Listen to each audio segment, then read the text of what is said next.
This is WP TV.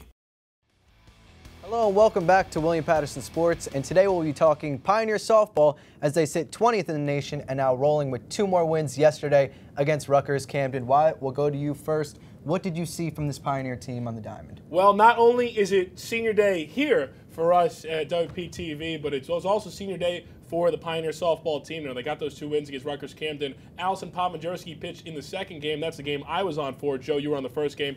As we take a look at her stats for that first game, absolutely dominated. I mean, only gave up 3 hits or 5 hits during the ball game, no earned runs, struck out 9. That adds to her already impressive total into the 7 innings she pitched, which is the highest of any Pioneer softball pitcher of all time. So that you put that all together, Allison Pomajerski, one of the most impressive softball players to ever come to this program.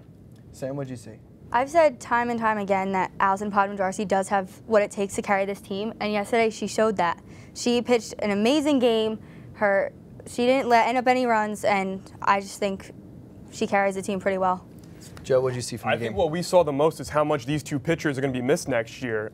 Alex Grubeck, Andriy Lupica, 2 freshmen coming up. I mean, Grubeck has 0 earned runs in 10 innings pitched, so that's looking good. They gave up a run yesterday in 14 innings. How often do these pitchers give up runs? They don't. They're fantastic on the mound, and we're going to realize that next year. The pitchers are really going to have to pick it up, and they have big shoes to fill.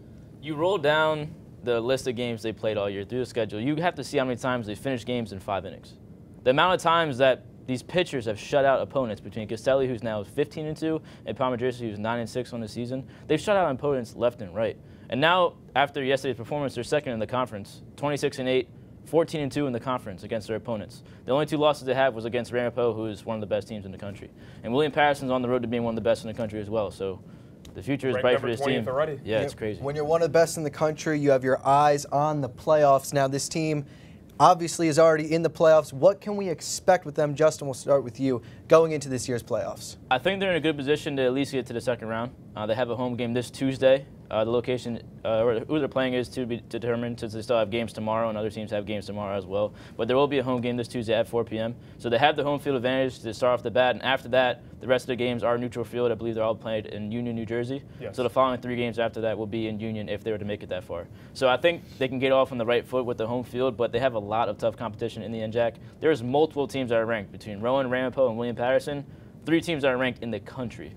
Yeah, and they've beaten 2 of them, number 14K and number 5 Rowan. The Pioneers really can't be in a better position than they are right now. They have 6 girls on this team batting over 300. 5 of those girls are batting over 350. The 2 pitchers have an average ERA of a 1.6. What better position could you be in going into the playoffs? That's a good point. Sam? I think they're going to make it pretty far in the playoffs, and if they don't, I'll honestly be surprised because they do beat teams that are hard to beat, and they've shown that they can beat them. So if they have to face them again in the playoffs, I think that they can win.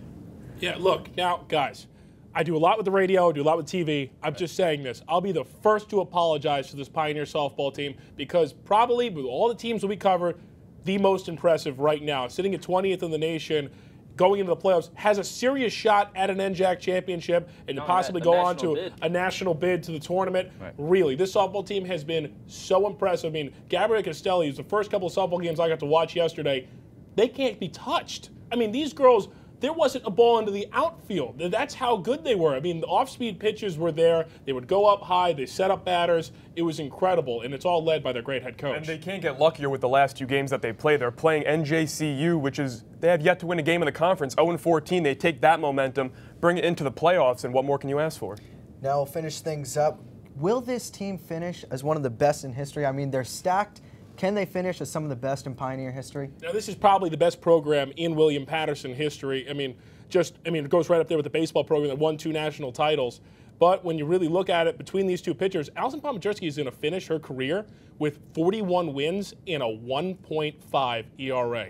And now, if that doesn't tell you enough about it, I mean, Gabriella Castelli, right on the other side, went 15-2 this season. She adds to her impressive resume, setting records all over the diamond. And I can assure you, right along that football field, they have those little plaques with all those girls. They're on the field hockey team, maybe softball team. Both of those will be on there. Sam? If you look at past records and how they did in previous years, they're doing so much better this year than they've done in the past 2 years, the last 3 years. I think that these girls create one of the best teams that Pioneer softball's ever seen. The head coach, Cohen, has 7+ years with 30 wins. They're not quite at 30 wins yet, but they could hit that 30 mark in the playoffs. And when they do hit that 30 mark, yeah, this is going to be one of the best teams that William Patterson has ever had. Between the batting and the great pitching that they have, I don't know how they're going to be able to top this next year. Put it this way. Right now, the softball field is called Pioneer Softball Field. I don't think it's going to be like that for very long. It's going to be the Allison Pomodrowski field. They're going to build a statue for her right outside. It's one of them. It has to be one of them from this program this year because they've been incredible. I do agree with you. To update us on the rest of our Pioneers, we go to our correspondent, Chris Douglas. The Pioneer baseball team dropped their last contest to the 16th-ranked TCNJ Lions in heartbreaking fashion, losing 2-1 after surrendering a walk-off hit in the bottom of the 9th inning. They have a chance to redeem themselves in their upcoming matchup versus the TCNJ Lions again at home on Friday, April 28th at 3:30 p.m.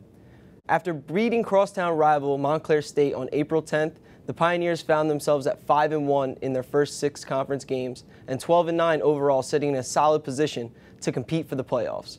Following up that big win up until today, they've dropped 8 of their last 9 ball games, going 1-7 in the conference during that span. Now, unfortunately, the narrative for these guys is that the team lost a bit of steam with a devastating injury to senior leader and leadoff hitter Mike Abate. Mike Abate did have a pinch hit opportunity versus TCNJ last time out, so there is hope that he could start the final 3 games of his career to cap one of the best that we've seen at William Patterson. On Saturday, April 29th, the Pioneers will look to end their season with a bang here at Jeff Albies Field in a doubleheader versus NJAC's top team, Rowan University. Back to you guys. Thanks, Chris. That's all for William Patterson Sports, but up next, football returns to talk the NFL Draft.